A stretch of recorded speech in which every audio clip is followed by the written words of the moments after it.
My boyfriend let his new little sister submit an application to transfer me hundreds of miles away. He called it a prank. I called it a reason to leave. So I packed my bags, boarded the plane, and started a new life without him in it. The day before the transfer deadline, I saw my name on the student exchange list for the university's satellite campus, hundreds of miles away. The applicant was Liam, my boyfriend. My fingers trembled as I dialed his number. His voice was casual, light. Oh, that? Maya submitted it for me. She said it would be a funny prank to play on you. He added, you just have to go in and withdraw the application. No big deal. Maya, the freshman who had insisted on becoming Liam's little sister. I held the phone, silent, for a full minute before hanging up. I realized then that the 4 years of my life, the future I had so carefully planned, was nothing more than a joke to him. I didn't argue. I packed my books, my laptop, my life. And when the time came, I boarded the plane. Halfway through the flight, my phone vibrated. It was Liam, his voice frantic. I told you to withdraw the application. You didn't withdraw it, did you? No, I said. When I first saw my name on that exchange list, I froze. I was staring at the laptop screen, but the words blurred into nonsense. Liam and I had a plan. We'd both agreed to stay at the main campus this semester, to focus on prepping for the national academic competition. It was a goal we'd set together 2 years ago, but now the system showed I was slated to go alone to the southern campus. If I hadn't checked it on a whim, I wouldn't have even had the chance to withdraw. I took a deep breath and called him. He was so nonchalant, like he was talking about the weather. Oh, that. Maya thought it would be funny, you know? A little prank to see if you'd notice before you got shipped off. He laughed. A small, airy sound. The deadline hasn't passed yet. Just remember to go cancel it. Liam's words were light, but each one landed like a shard of ice in my chest. So, I began,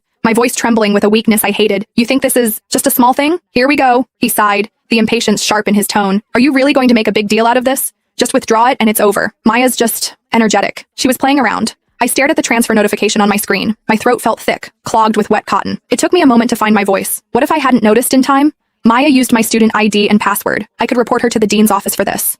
Liam's voice went cold instantly. Ava, you are becoming seriously unreasonable. It was a joke. And you want to report her? When are you going to cut her some slack? He was getting worked up now, his voice rising. I've told you a million times, she's a freshman, she just transferred here, she doesn't know anyone. I'm like her campus big brother. What's wrong with me looking out for her? He finished with a sharp, final blow. You know what? If you report her, you might as well report me too. The line went dead. The dial tone was a high, piercing whine that drilled into my ear, pinning me to my chair. I held the phone, my own shocked face reflected in the dark screen. The sounds of the library around me faded into a distorted silence. High school to college. I'd known Liam for 5 years, dated him for 4. He was my boyfriend, the upperclassman who had guided me through the confusing first days on campus. I thought back to freshman year of high school, when I'd hidden in a library carrel, crying because I was homesick. He'd found me, sat with me, and talked me through it with a gentleness that soothed the ache in my chest. I remembered the homecoming dance our sophomore year, when a senior girl wouldn't leave him alone. I'd walked right up and looped my arm through his, claiming him. The way he'd looked down at me then, his eyes crinkling with a smile. After the dance, walking me back to my dorm, he'd asked me to be his girlfriend under a sliver of a moon. 5 years had woven him into the very fabric of my life. Everyone said we were the campus golden couple, destined to walk the same path.